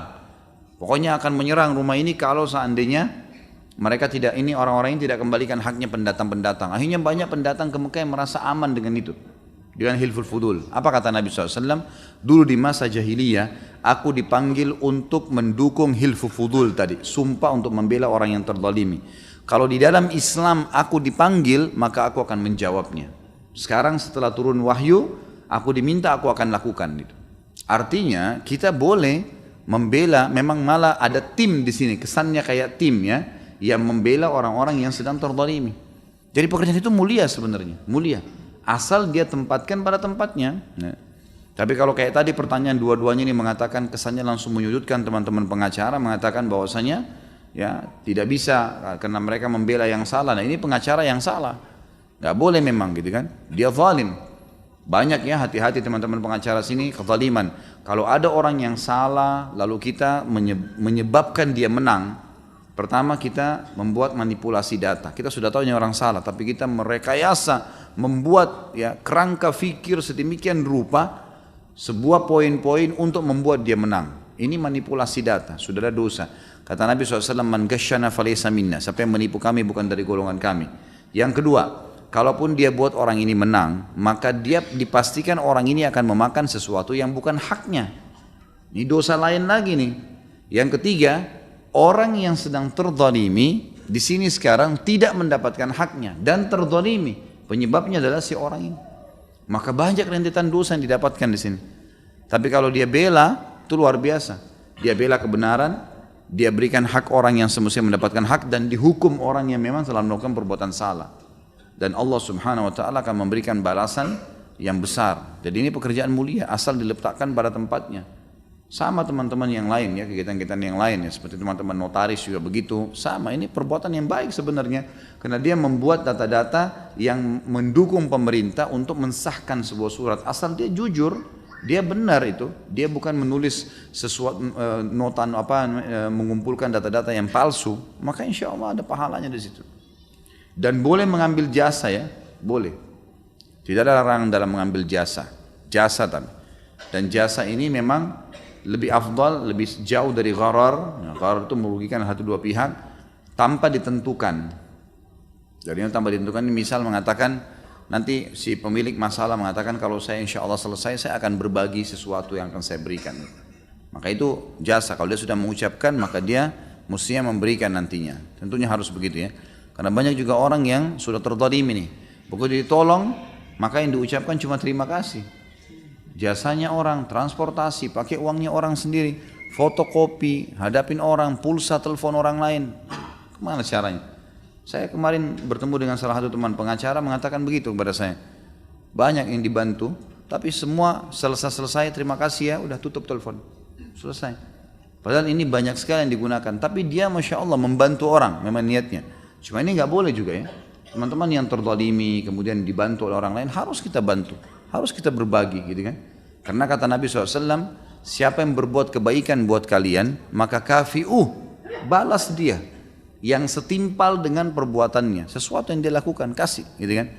Kalau kalian benar-benar tidak milikin gitu kan, maka ucapkanlah jazakallahu khairan, karena itu akan mencukup. Betul-betul tidak ada ya orang miskin misalnya dipertahankan oleh seorang pengacara ternyata juga kalah, dia nggak bisa kasih apa-apa gitu, maka dia di sini bisa mengucapkan jazakallahu khairan. Apakah seorang suami juga termasuk seorang hakim? Tentu saja. Dia hakim dalam arti kata di sini dia menghakimi sesuatu yang dibawa naungan dia. Ingat tadi hadisnya, ada satu hadis itu. Siapapun yang diberikan kepercayaan oleh Allah untuk menyelesaikan masalah umat ini, baik itu tadi saya kasih contoh pemimpin negara, pemimpin instansi kah, tadi termasuk juga pemimpin rumah tangga di sini karena suami tanggung jawab, gitu kan. Maka dia semestinya berhukum dengan hukum Allah. Kalau tidak maka dia akan dijerambakkan ke dalam api neraka. Tentu di sini lingkupnya adalah sebatas kewajiban dia ya. Jadi suami punya tanggung jawab, dia bisa menghakimi sesuatu yang salah, yang sesuai dengan agama dari istri, dari anaknya. Dia nggak boleh menghakimi yang lainnya sesuai dengan lingkup tanggung jawab dia saja. Apakah para ulama atau ustadz-ustadz yang berijtihad mengamalkan suatu ibadah tapi tanpa ada dalil atau dalilnya lemah, apakah termasuk bisa dalam golongan pemimpin yang jahat? Tentu saja kalau dia secara pribadi tidak bisa kita katakan pemimpin yang jahat. Kalau pribadi, dia bertanggung jawab depan Allah. Tapi kalau seseorang menisbatkan diri padanya sebagai dai atau ustadz lalu dia ajarkan ajaran yang salah, kemudian dia tahu ini atau dia minimal tidak punya ilmunya, lalu kemudian dia menyebarkan tanpa dia harus meng-cross check atau memastikan, maka ini dosa, tanggung jawab ini. Termasuk dia pemimpin, karena ulama pemimpin. Kata Nabi SAW, al-ulama warasatul anbiya. Ulama itu pewarisnya para nabi. Dan nabi-nabi ini adalah pemimpin manusia. Makanya para ulama dan dai memimpin umat, gitu kan. Di sini dia tidak boleh melakukan hal-hal yang salah, karena dia jadi suri tauladan. Saya mau tanya di mana bisa dapat buku tuntunan sholat yang judulnya meneladani sholat dan sunnah Rasul, yang warna coklat yang Ustaz gunakan. Yang mana yang saya gunakan? Bukan coklat mungkin ya, warnanya ungu kalau nggak salah. Terbitan Pustaka Ibnu Umar, sudah sering saya bawa. Saya pernah lihatkan di beberapa pengajian yang lalu. Jadi ada terbitan Pustaka Ibnu Umar, tujuannya sifat wudu dan sholat Nabi Sallallahu Alaihi Wasallam. Gitu. Ya. Saya pernah diberi kewenangan untuk merekrut pegawai di kantor. Ada satu calon pegawai yang sebenarnya kemampuannya kurang, tapi karena terlihat soleh, saya loloskan walaupun menurut yang lain tidak. Setelah beberapa bulan akhirnya terlihat kemampuannya yang kurang, merugikan perusahaan. Bagaimana sebaiknya? Mohon sarannya. Kembalikan kepada hukum perusahaan, peraturan perusahaan. Kalau dianggap perbuatan yang dia rugikan itu adalah memang saatnya harus dipecat, pecat. Kalau dia harus bertanggung jawab, dia bertanggung jawab. Cuma lain kali memang perlu ya, kesolehan itu harus diikuti memang dengan skill, dengan keterampilan, gitu kan. Kecuali memang tempat antum ini tempat pelatihan atau ada orang yang bobot kesolehannya memang besar sebagai pemimpin, hanya saja dia akan dibantu oleh orang-orang yang akan menjalankan administrasi, itu lain. Seperti kasus Umar bin Khattab memilih para gubernur-gubernurnya dari sahabat dan tabi'in yang memang harus kualitasnya adalah kualitas ulama, alim ulama, faham hukum Allah, baru kemudian dijadikan pemimpin, dan administrasi diatur oleh orang-orang sekitarnya. Ini lain. Karena wewenang ini memang perlu orang soleh yang memimpin sebuah wilayah. Tapi kalau pekerjaan khusus di perusahaan memang nggak bisa ini. Apalagi memang begitu masuk pegang komputer misalnya, langsung bertugas, langsung harus menguasainya. Maka nggak cukup dengan kesolehan, nggak cukup, harus ada skill, gitu kan. Kalau antum tidak tahu sebelumnya hukumnya, insya Allah tidak bersalah. Tapi hukum akh ini yang sedang bersalah kembalikan kepada hukum perusahaan. Diapakan dia itu kembali hukum perusahaan. Jangan dibeda lagi, gitu kan. Dia suruh tanggung jawab, ya tanggung jawab. Gitu. Bagaimana jika kita memakan hak? Ini juga ada contoh ya. Saya kemarin mendapatkan informasi di salah satu masjid yang saya bina di Jakarta ini. Itu ternyata ada renovasi sebagian titik dan ternyata ada masalah. Jadi salah satu pengurus itu mengeluarkan dana tapi tidak jelas. Nilainya pun cukup besar, sekian puluh juta lah gitu kan. Lalu kemudian dimusyawarahkan kepada saya dan beberapa asatidzah, kita harus apakan nih? Orang ini termasuk pengurus masjid. Kalau saya, jawaban saya dengan beberapa teman-teman ini rupanya tanpa janjian, saya menjawab di WhatsApp dan juga dijawab oleh teman-teman ini, nggak boleh, harus dihukum. Pastikan dia kembalikan. Walaupun dia tampaknya secara performan dia adalah orang saleh. Tanya di mana? Nggak boleh, zalim dia. Kenapa diambil? Ditelusurin ternyata akhirnya diakuin, waktu mau dilapor ke polisi dia ketakutan, akhirnya dihukum gitu kan. Harus dia tanggung jawab. Ternyata betul dia akuin, dipakai sama dia untuk kebutuhannya. Nah, ini nggak boleh. Jadi bukan performance saja. Ya, harus ada skill-skill di situ. Bagaimana jika kita memakan hak orang lain tapi tanpa sadar atau lupa? Bagaimana menggantinya? Gimana caranya untuk memakan hak orang lain tanpa sadar? Hah? Coba jelasin coba. Gimana cara? Hah? Maksudnya makan kue orang terus tidak tahu kalau itu kuenya orang. Ya, sulit memahaminya ya. Jadi harus tahu. Jelas ini HP saya pakai gitu. Gak mungkin kita salah. Ini istri saya, gak mungkin salah istrinya orang. Tawa langsung begitu contoh ini. Pak Yoyo paling besar tawanya. Jadi gak mungkin ya kalau hak orang lain. Jadi harus tahu nih. Untuk naik motor, starter bukan motor kita kan gak bisa. Gak mungkin gitu. Jadi ini ada unsur kesengajaan. Kalau ada unsur kesengajaan haram, gak boleh. Sampaikan kepada pemiliknya, kalau saya pernah memakan ini, saya pernah memakai ini, gitu kan. Kemudian kita ya, meminta maaf sama dia dan kembalikan haknya. Ini juga satu hal ya, saya lihat sekarang kan ada orang transaksi ngisi pulsa dengan SMS ya. Ini teman-teman harus hati-hati ya, karena salah satu nomor kan masuk ke nomornya orang, salah itu nggak bisa ditarik ya. Nah, kalau antum menerima pulsa salah seperti ini, sedekahkan sebesar itu. Penting ya. Saya pernah kasus gitu, tiba-tiba masuk telah berhasil gini, 10.000 rupiah gitu kan. Saya tahu nggak mungkin karena saya selama ini isi pulsa sendiri gitu. Ini kok bisa ada masuk? Kemungkinan salah satu nomor saja udah masuk gitu kan. Nah ini teman-teman harus kita jaga muru'ah kita, hubungan dengan Allah. Berapa nilai itu sedekahin kasih fakir miskin supaya jadi halal tuh pulsa. Kalau tidak kita pakai telepon, ini jadi masalah semua ini. Gitu kan? Jadi ini sedikit tambahan saja. Dalam lingkup keluarga adakah yang berhak menjadi hakim? Tentu saja tadi suami ya, atau orang tua di sini kalau untuk anaknya. Jika orang tua melakukan kesalahan, bisakah seorang anak menjadi hakim untuk orang tuanya? Enggak boleh. Tidak boleh anak menghakimi orang tuanya. Gimana caranya? Kalau menanyakan, meluruskan, mungkin hakim itu menjustis ya. Ini hukum gitu loh. Nggak boleh. Itu hanya ada dari hak orang tua. Ya memang dia seperti ayah misalnya, dia wali. Anaknya menikah tanpa izinnya perempuan, dia bisa batalin tuh pernikahan. Nggak bisa batalin, zina. Dia bisa tarik anak gadisnya. Kalau memang tanpa izin dia, karena dia punya hak mutlak. Itu kan seperti hakimnya, dia menjustis. Harus gitu. Maka seperti itulah.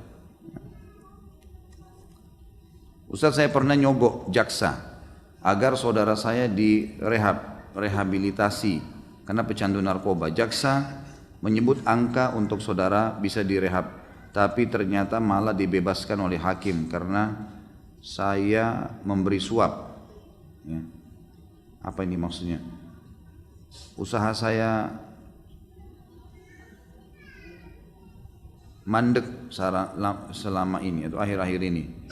Apa yang harus saya lakukan Ustaz? Apa yang dilakukan oleh Abdurrahman bin Auf dalam usahanya? Oh, jadi dua pertanyaan berbeda ya. Tentu saja antum bertaubat kalau pertanyaan pertama. Taubat. Kalau pernah memberikan sogokan, taubat kepada Allah SWT. Dan ingat ya teman-teman sekalian, siapapun, saudara, anak, pasangan hidup kita pun, kalau melakukan satu perbuatan salah, kriminal, kita bicara kriminal, membunuh, mencuri, atau bahkan tadi obat-obatan ini sudah masuk dalam pelanggaran-pelanggaran yang besar. Memang ini secara pemerintahan pun hukum kita harus dihukum nih, gitu kan? Jangan dibela, jangan dibela. Saudara, anak, biarin dimasukin penjara, biarin, biar dia kapok, biar dia tahu gitu. Jangan dilepasin ini. Pernah ada orang tua gitu, nanya sama saya, anak saya kena narkotika gini, kemudian saya ini istri saya sudah nangis-nangis mau bebasin. Saya bilang jangan dibebasin, dibebasin pasti buat masalah baru. Betul, disogok, dibebasin buat masalah baru anaknya. Lebih berat dari masalah sebelumnya. Jadi teman-teman sekalian, perbuatan antum meloloskan ini nggak boleh sebenarnya, gitu kan? Biarin aja diproses hukum, supaya dia tahu perbuatan dia ini salah, gitu loh. Dia nggak ulangin, harus ada efek jerah. Itu memang sudah harus, dalam Islam ada itu. Pernah saya jelaskan kan, waktu ada orang Yahudi yang mencuri di zaman Nabi SAW, lalu Nabi tanya, dia nggak mau ngaku. Sama Nabi dipanggil Zubair bin Awam, nih cari jalan supaya orang ini ngaku. Sama Zubair digebukin tuh. Zubair bin Awam memang bodyguardnya Nabi, digebukin karena kesakitan si Yahudi ngaku, ya saya mencuri, gitu kan. Nah, kan nama Nabi bukan cuma disuruh potong tangannya, suruh penggal lehernya. Karena orang ini ternyata berkumpul padanya 3 kesalahan besar.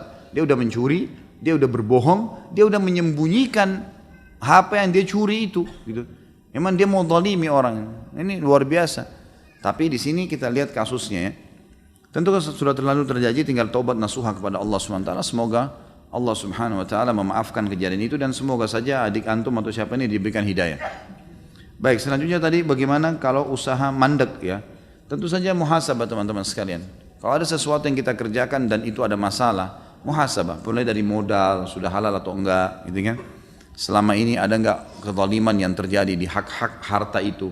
Karena subhanallah, ulama sepakat mengatakan tidak ada orang yang membuka pintu bisnis kemudian dia dibangkrutkan sama Allah kecuali ada masalah, baik modal haram, produk haram, atau sistemnya yang haram. Kalau enggak insya Allah diberkahi, pasti itu, nggak mungkin tidak. Banyak bukti, tadi kayak antum sebutin Abdurrahman bin Auf, itu terbukti.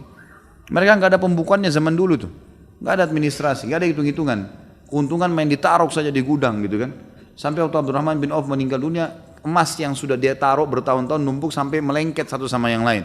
Waktu dibagi buat istri-istri dan anak-anak itu sampai dikampak-kampakin gitu, dipecah-pecahin emas itu, sampai yang memecahin itu tangannya memar, sakit karena banyaknya gitu.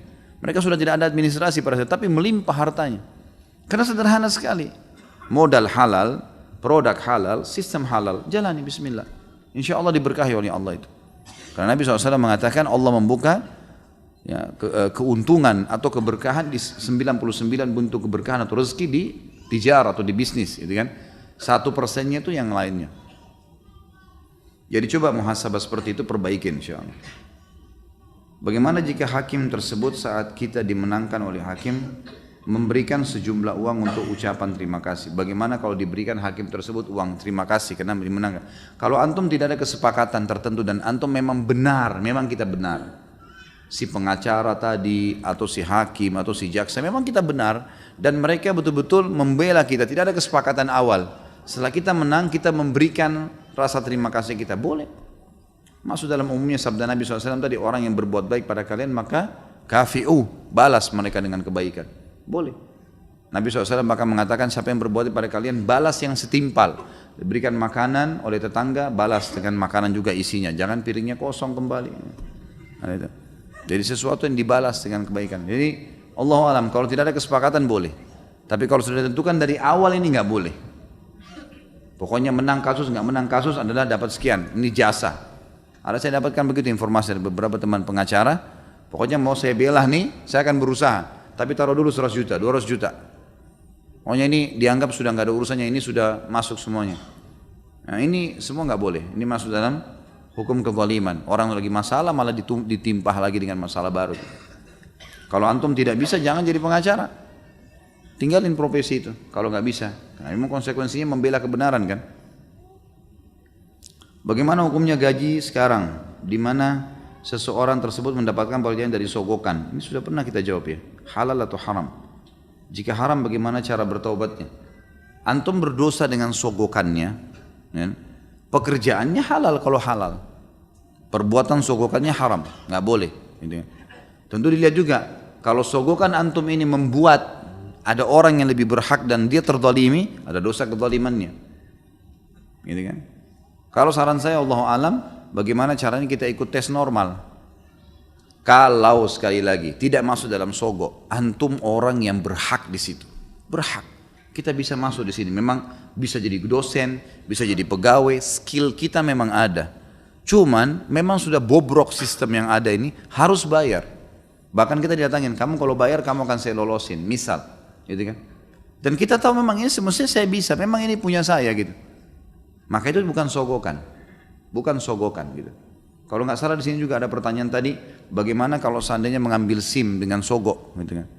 Antum lihat di sini, kalau misalnya memang SIM itu yang dibuat, ya, dengan antum punya hak itu sebagai warga Indonesia punya hak mengambil SIM, punya hak tidak? Punya hak, punya KTP nggak? Punya hak. Baik. Sekarang kalau saya datang, memang sistem yang sudah berlaku di situ, memang betul kita akui itu salah, tapi sudah berlaku. Ya. Kalau kita nggak kasih, maka tidak akan jadi nih. Misal contoh, maka saya bayar, itu bukan sogokan, karena kita punya hak di situ.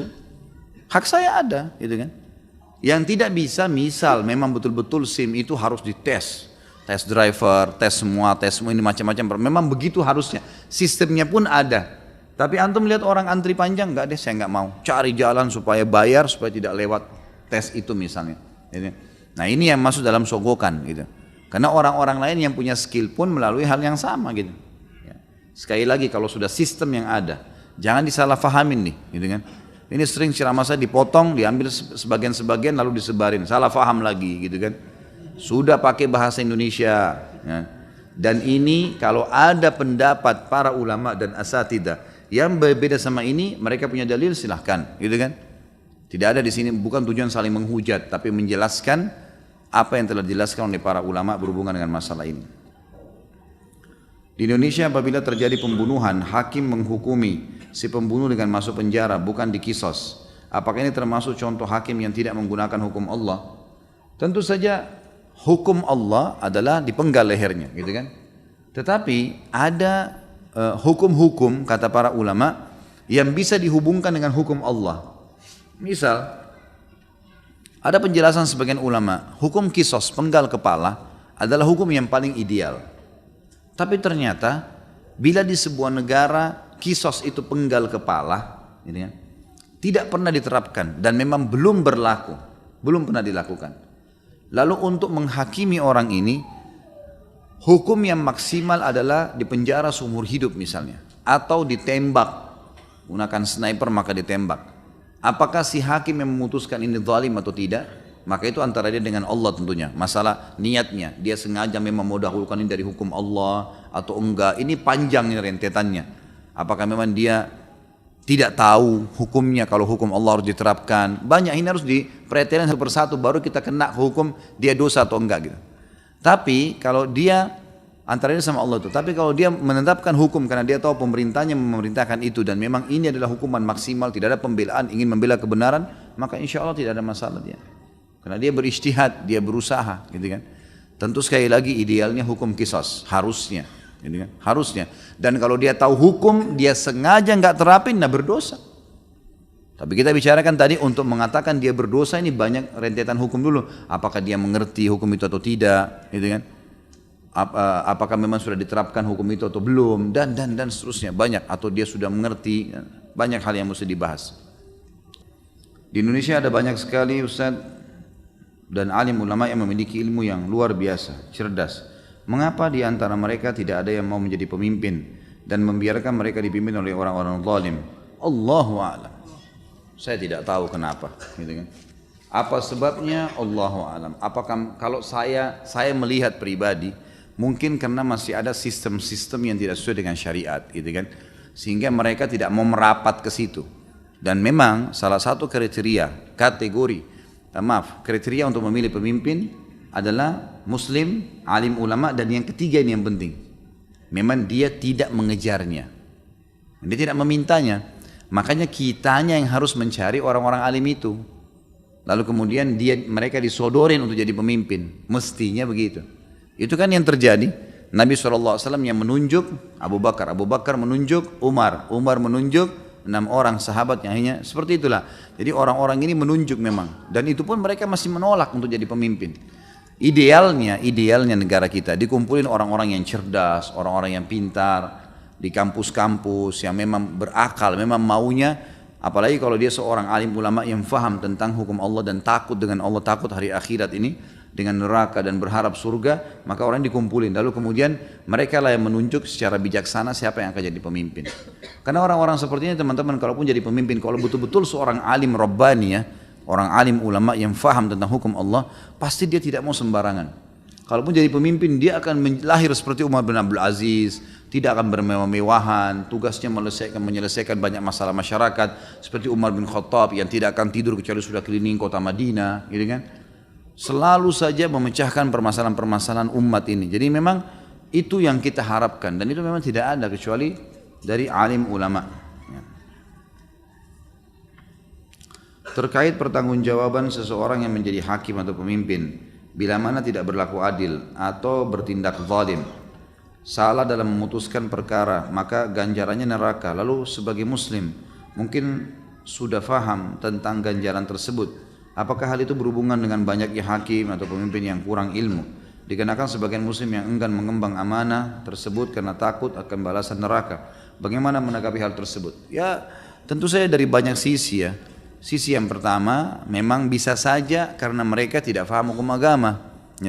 Karena saya lihat di Indonesia ini untuk mempelajari hukum-hukum syariat ada sendiri fakultasnya, gitu kan? Untuk mempelajari hukum-hukum yang bukan syariat, bukan Islam, ada sendiri fakultas hukumnya, gitu kan? Dan ini yang banyak memimpin negara dari sisi yang bukan hukum Islam, gitu.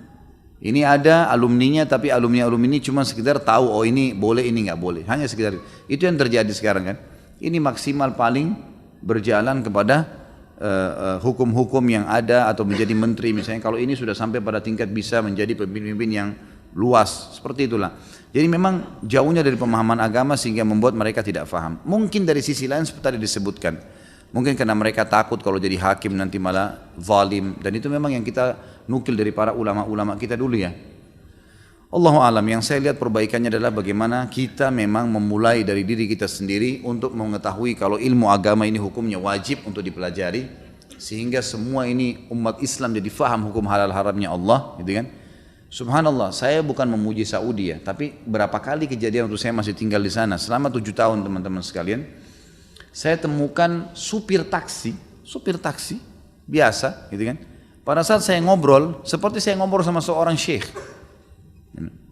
Ngobrolnya itu, saya ngobrol misalnya masalah ada hukum seperti ini. Oh na'am, memang begitu. Rasulullah bersabda, Allah berfirman begini. Supir taksi. Hampir semua kalau saya ngomong itu, mungkin ada juga yang tidak ya. Tapi yang saya ngomong selalu dari Mekah ke Madinah, dalam kota Madinah kadang-kadang saya pakai. Rata-rata ngomongnya sudah paham agama. Jadi kayak hampir merata itu. Satu kota kayak agama itu sudah sesuatu yang difahamin. Nah kalau kita duduk sama alim ulamanya memang kita terpukul luar biasa gitu, dengan ilmu yang sangat luas. Saya berapa kali duduk dengan para ulama-ulama di Madinah, kalau memecahkan satu hukum, satu masalah itu bisa dari satu masalah bisa 10 masalah yang lain lagi. Syekh ini hukumnya bagaimana Syekh? Sebentar, ini harus dilihat dari sisi ini, dilihat di sisi ini, dilihat dari sisi ini. Banyak 10 masalah dijabarin di situ. Ya mungkin kalau saya berpikir, saya kalau ditanya tinggal saya jawab ini boleh, ini nggak boleh. Tapi beliau enggak. Nanti titiknya sudah sampai diagnosa yang dalam, baru dia mengatakan baru ente bisa hakimi orang itu kafir, baru ente bisa hakimi orang itu zalim, baru orang itu fasik, baru orang itu masuk neraka. Jadi memang butuh hujah yang kuat sekali. Di antaranya kalau teman-teman ikutin ada yang saya jabarkan panjang lebar di buku Nawaqidul Iman. Ada di YouTube sudah diangkat sama teman-teman tim, khusus bahasan hari Jumat pagi itu, jam 9 sampai jam 11 pagi di Kemang ya. Emang saya bahas itu sebelum khutbah Jumat. Nawaqidul Iman, memang itu membahas tentang hal pembatalan keislaman. Di awal-awalnya itu panjang lebar pendapat ulama tentang masalah bagaimana menghakimi seseorang kafir atau enggak, fasik atau enggak, bagaimana merincikan hukum. Memang dalam sekali. Nah kalau kita duduk sama alim ulama itu luar biasa itu. Luar biasa, kadang-kadang satu pertanyaan sampai 10 menit, 20 menit mereka menjawab karena memang kedalaman ilmunya. Nah ini yang saya lihat kita kekurangan di Indonesia. Kesannya memang tidak semua orang faham agama lah. Wajar terjadi pelanggaran karena mereka tidak ngerti. Padahal sebenarnya tidak ada alasan ya. Majelis ilmu seperti ini banyak, bisa hadir, bisa bertanya, bisa belajar, bisa dengar. Harusnya sudah menjadi standar ilmu agama itu sudah bagus. Sampai ke jajaran-jajaran kepada pemerintahan, termasuk hakim, ke menteri, ke presiden dan seterusnya. Itu satu hal yang positif gitu. Saya sangat gembira. Kemarin saya ditelepon sama beberapa teman dari Sumatera gitu kan. Telepon, Ustaz Khalid iya. Kami mau undang Ustaz. Silahkan. Tablik akbar di sana gitu kan. Di wilayah Padang gitu kan. Kemudian mereka mengatakan Ustaz kami undang, dan ini yang undang khusus Ustaz ini ada wali kota. Oh ya, sebab dia bilang sebelum saya jelaskan, wali kota ini sudah ngikutin ceramah Ustaz selalu di YouTube, sehingga dia berpikir untuk mengundang Ustaz ceramah. Saya berpikir kalau sampai pemimpin kita bisa mendengarkan ceramah dan mau menganggap ini ceramah adalah sesuatu yang penting, tahu halal haramnya Allah, ini luar biasa ini. Ini sangat positif ini gitu kan. Karena nanti dengan jabatan mereka akan bisa terapin hukum itu. Saya umroh dengan salah satu bupati dari satu daerah gitu, suami istri, mereka baru menang gitu. Kebetulan saya duduk di pesawat bersebelahan sama saya. Saya belum tahu karena ketemunya pas di bandara saya nanti ketemu di sana. Rupanya selama ceramah ini saya baru tahu dia satu grup ini semuanya bupati sama grupnya banyak, mungkin 8 orang, 9 orang. Ini semua jajaran pejabat pemerintah. Begitu beberapa hari ikutin ceramah saya selama saya bimbing umrah, ternyata mereka tertarik dengan dakwah. Akhirnya dia sendiri menceritakan dan saya jadi tahu kalau dia bupati. Lalu dia mengatakan, insya Allah Ustadz saya akan wajibkan ceramah ini. Setiap duhur kami akan putar ceramah Ustadz, semua pegawai wajib ikut. Diwajibkan, jadi mereka biar tahu ini hukum-hukum Islam. Itu satu hal yang positif sekali. Beberapa teman-teman di Makassar sekarang, mereka bentuk ada tim sahabat KHB gitu ya. Jadi KHB itu nama saya di YouTube, Khalid Basalamah diringkas KHB. Jadi mereka sekarang sementara nunggu saya karena saya 2 bulan sekali ke sana ngunjungin keluarga dan seterusnya, atau sebulan sekali kadang-kadang pada saat memang saya lagi lowong atau saya lowongkan waktu pada akhir bulan, maka mereka sekarang sambil menunggu saya tidak datang, mereka belajar dari para asatidzah juga yang ada di sana dan mereka beristihad rupanya. Jadi ada di antara mereka sepakat pasang proyektor di gang di tempat mereka tinggal, dipasangin tenda, tonton tuh. Ditontonin, jadi setiap malam ceramah saya dinontonin sama mereka. Ternyata anak-anak muda di situ tuh yang tadinya nongkrong-nongkrong sekarang pada duduk hadir ikut pengajian.